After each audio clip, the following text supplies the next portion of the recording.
여러분 안녕하십니까? 뉴스투데이 강원입니다. 동계 청소년 올림픽이 열리고 있는 강원도에는 외국 관광객들의 발길이 이어지고 있는데요. 택시를 이용하려는 이들은 난감함을 호소하고 있습니다. 대회 조직위원회 안내 책자에 나온 콜택시 전화번호는 없는 번호였고 택시 승강장 관리도 엉망이었습니다. 이준우 기자가 현장 취재했습니다. 동계 청소년 올림픽의 빙상 경기가 열리는 강릉 올림픽파크.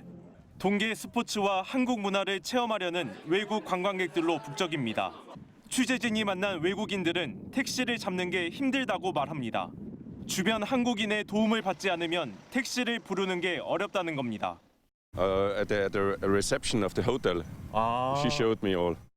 한국의 콜택시 전화번호나 택시 앱을 모르면 택시를 부르기 어렵기 때문입니다. 대회 조직위원회가 발간한 안내 책자에는 택시 안내 번호가 나와 있습니다. 직접 전화를 해봤습니다. 지금 누르신 번호는 없는 번호이오니 확인하시고 다시 걸어주십시오. 이번에는 강릉시청 홈페이지를 통해 안내된 번호로 전화해봤습니다. 영어와 같은 외국어 안내는 없고 한국어만 나옵니다. 고객님이 계신 장소를 선택해주세요. 한국어를 모르는 외국인들은 혼란스럽습니다. Always help. Today, yes. Always some people help us to ask for a taxi. 택시 승강장 관리도 엉망입니다. 조직위가 발간한 올림픽 수송 가이드에는 강릉 올림픽파크에 택시 승강장이 있다고 나와 있습니다. 안내 책자에 나와 있는 택시 승강장 위치에 와봤습니다. 주위를 둘러봐도 안내 표지판 같은 택시와 관련된 정보는 찾아볼 수 없습니다. 이렇다 보니 택시 기사들조차 승강장 위치조차 모르는 경우가 많습니다. 택시 승강장 없어요. 여기는 없어, 이 주변에는. 대회 조직위는 콜택시 안내 번호를 포함한 잘못된 정보를 즉각 조치하겠다고 밝혔습니다. MBC 뉴스 이준호입니다. 2024 강원 겨울 청소년 올림픽 모노봅에 출전한 우리나라 썰매 기대주 소재환이 금메달을 땄습니다.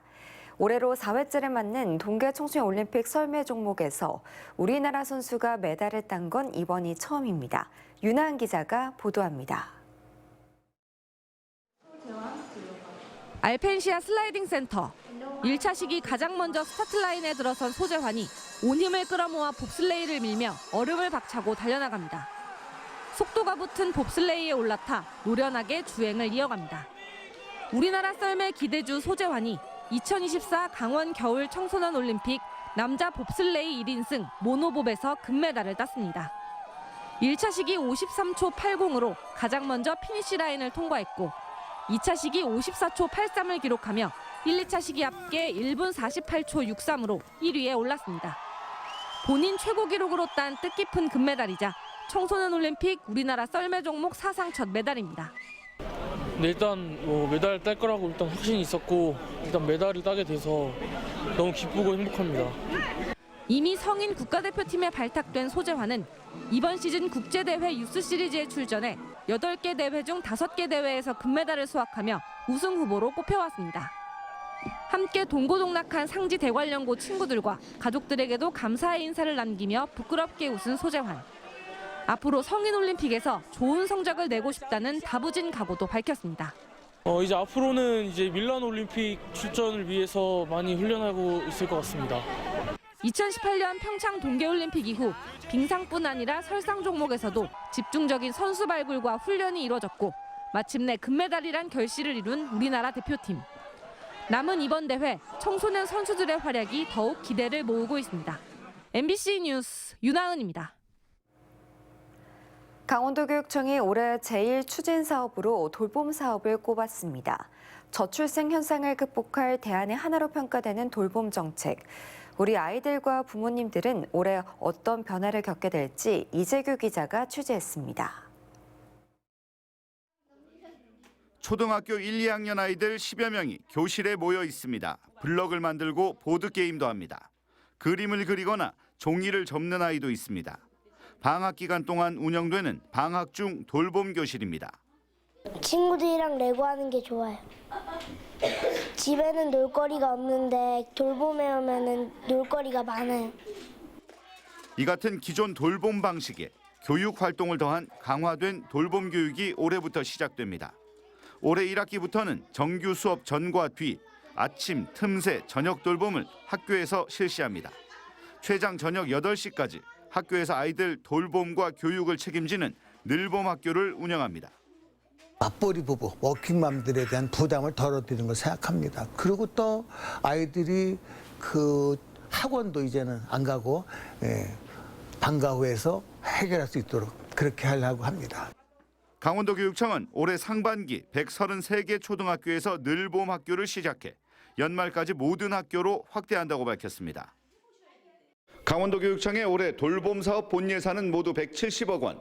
정부에는 40억 원의 특별 교부금을 추가로 요청해 놓은 상태입니다. 하지만 정책 시행을 앞두고 우려의 목소리도 커지고 있습니다. 전교조 등은 늘봄 학교 운영을 위한 교육부의 세부 계획도 아직 확정이 되지 않은 상태에서 강원도 교육청이 졸속으로 정책을 시행하려 하고 있다며 비판하고 있습니다. 정부의 늘봄 학교 정책과 보조를 맞추며 진행될 강원형 돌봄 정책이 제대로 효과를 낼 수 있을지 주목됩니다. MBC 뉴스 이재규입니다. 전국적으로 스마트 농업에 대한 관심이 높아지고 있는 가운데 지난해 태백에 들어선 국내 최대 규모의 실내 스마트 딸기 농장이 올해부터 딸기를 생산하기 시작했습니다. 폐광 지역 도시재생 사업으로 조성된 스마트팜이 대체 산업으로 성공할지 관심입니다. 김영호 기자가 보도합니다. 높이 12m의 실내에 수직으로 만들어진 농장에 딸기가 주렁주렁 열렸습니다. LED 조명이 햇빛 역할을 하고 영양분과 물은 배관 시설을 통해 자동으로 공급됩니다. 높은 공간에서도 온도와 습도를 전체적으로 균일하게 유지하고 식물이 흡수하지 못한 영양분과 물은 순환 시스템을 통해 재활용합니다. 4층 높이로 지어진 이곳 스마트팜에서는 12단으로 딸기 재배 시설이 구성돼 단위 면적당 높은 생산 효과를 얻을 수 있습니다.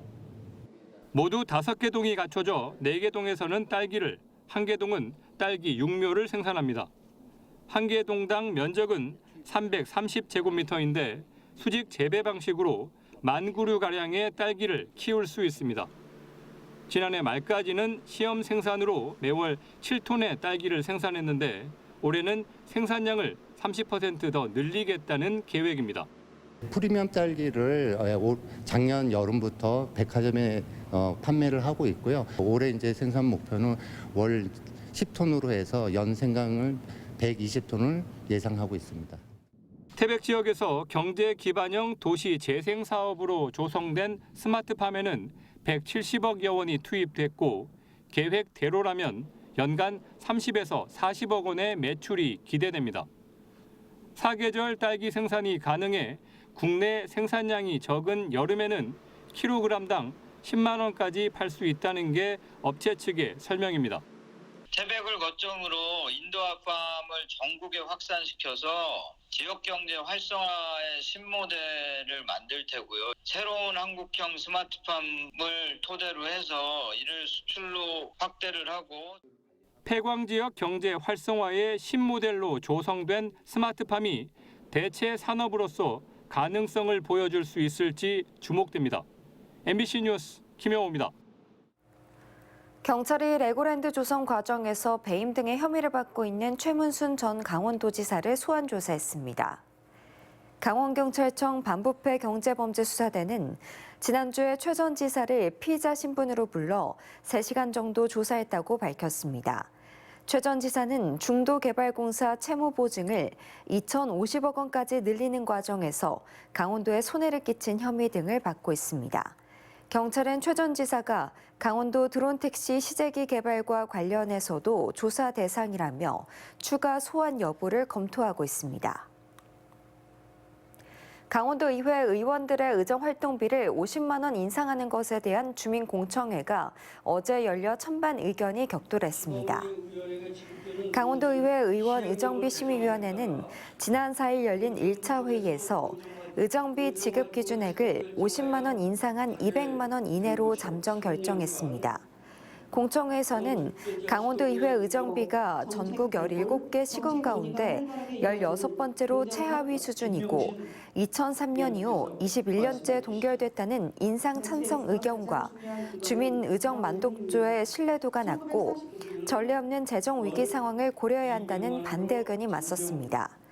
의정비 심의위원회는 공청회에서 나온 의견을 바탕으로 다음 달 중 2차 회의를 열고 지급 기준액을 최종 결정할 예정입니다.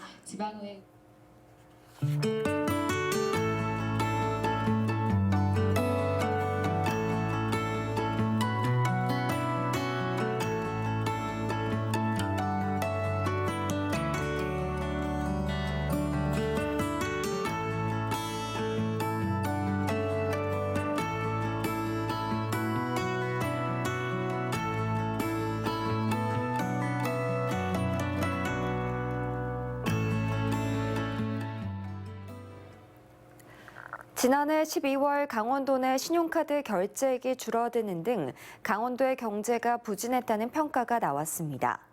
한국은행 강원본부가 발표한 실물경제 동향을 보면 따뜻한 날씨로 의복 판매가 부진했고 화물차 통행량이 줄어드는 등 제조업의 생산이 줄어들었다고 밝혔습니다. 스키장 등 겨울 스포츠를 중심으로 관광 수요가 개선되면서 서비스 소비가 늘고 소비자 물가도 석유류를 중심으로 상승폭이 축소됐지만 취업자 수 증가세가 둔화하고 건설 투자도 줄어들면서 전체적으로 다소 부진했다고 분석했습니다.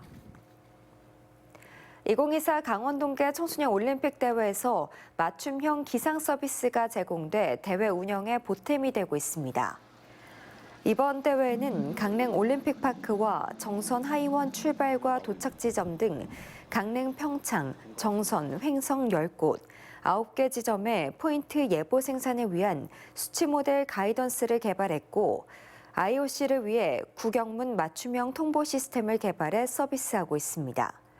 특히 지난 19일 사전회의에서 20일 강한 눈보라가 예상된다는 의견을 제시해 다음날 스키점프 경기를 1시간씩 앞당겨 진행하기도 했습니다. 춘천 역세권 개발 사업 추진을 위한 예비 타당성 조사 신청이 이달 안에 이뤄집니다. 춘천시는 지난해 발주한 타당성 검토 용역 결과 해당 사업의 수익성 지수와 비용 편익이 기준치인 1.0을 넘었다며 이달 안에 기획재정부에 예비 타당성 조사를 신청한다고 밝혔습니다. 춘천 역세권 개발은 근하동 51만 제곱미터 부지에 주거와 상업, 업무와 숙박이 포함된 복합시설을 조성하는 사업입니다. 예비 타당성 통과 여부는 올해 하반기쯤 결정될 예정입니다. 강원도교육청이 세국 11과 50 담당인 현재 조직을 3국 11과 51 담당 체제로 개편합니다. 도교육청은 안정적인 유보통합 추진을 목표로 이를 책임질 전담 조직인 유보통합 담당을 신설했다고 밝혔습니다. 또 교권 회복을 위해 교육활동 보호 담당 부서도 새로 만들었습니다. 이외에도 늘봄학교 담당과 인공지능, 빅데이터 교육을 추진할 담당 부서도 새로 만드는 등 디지털 교육과 돌봄 정책 활성화를 위해 오는 3월 1일자로 조직 개편을 시행했습니다. 12살 이하 어린이를 둔 보호자가 독감이나 비형 간염 등 필수 예방접종을 놓치지 않도록 사전에 알려주는 알림 서비스가 운영되고 있습니다.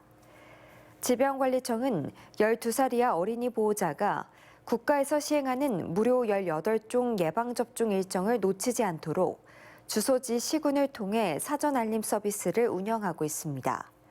보통 시군보건소나 위탁접종병의원에서 접종 예진표를 작성할 때 사전 알림에 동의하면 서비스가 제공되지만 사전에 동의 처리가 돼 있지 않은 외국인 등은 보건소에 문의해 등록할 수 있습니다.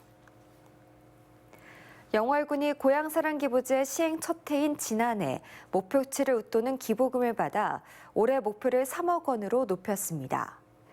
지난해 영월군에 들어온 고향사랑 기부금은 2013년 2013건 2억 7천만 원으로 당초 목표였던 2억 원을 35% 상회했고 이에 따라 지역 특산품으로 구성된 6,700만 원 상당의 답례품도 지급됐습니다. 영월군은 올해 목표치를 3억 원으로 잡고 홍보 경로를 다양화하는 한편 답례품도 추가로 발굴한다는 계획입니다. 양구군이 치매 조기 발견 등 농촌 마을의 의료 접근성을 높이기 위해 지역의 보건지소와 보건진료소에 치매 안심센터 분소를 운영합니다. 동면과 방산면, 해안면 보건지소와 굴량, 팔랑, 금악 보건진료소 등 모두 6곳의 치매 안심센터 분소를 운영하고 센터에서는 치매 예방 교육과 치매 조기 검진, 정신건강 인식 개선을 위한 마음의 안심버스를 운영합니다. 이 밖에도 올해 국토 정중앙면 2개 마을을 치매 안심마을로 추가 지정해 치매 예방 활성화 활동을 하겠다고 밝혔습니다. 태백시가 사계절 다목적 전지 훈련 시설인 에어돔 시설의 서재 설계 공모 당선작을 선정했습니다.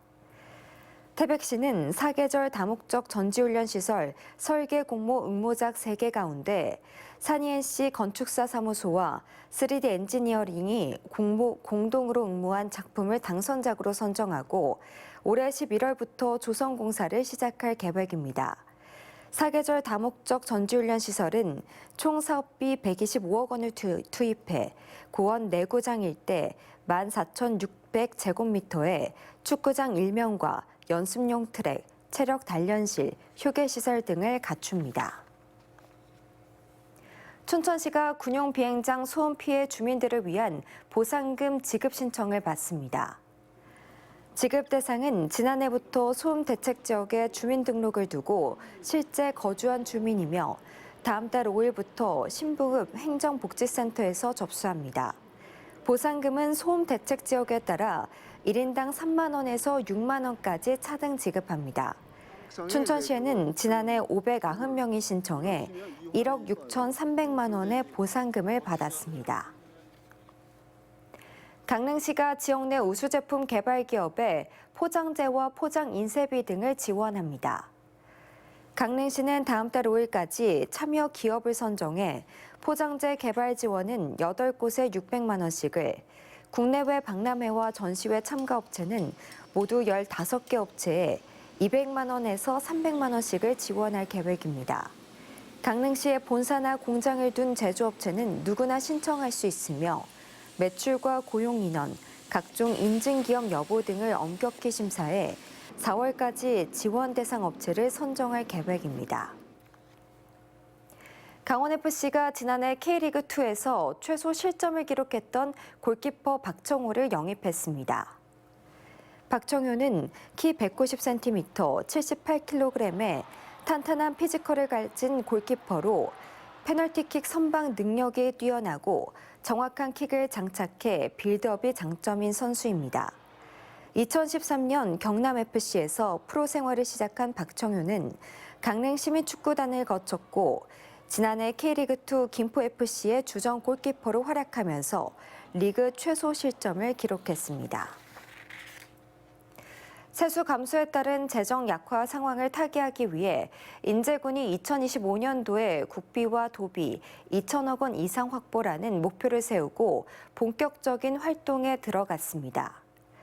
인제군은 2025년 정부 예산 확보 보고회를 열고 은퇴자 복합 공동체 마을 조성, LPG 배관망 지원 사업 등의 예산 확보를 위한 대책을 논의했습니다. 또 중앙정부가 직접 추진하고 있는 국립생물자원관 건립과 국도 31호선 선형 개량 사업이 조기에 착공할 수 있도록 역량을 모으기로 했습니다. 이상으로 뉴스투데이 강원을 마칩니다. 시청해주신 여러분 고맙습니다.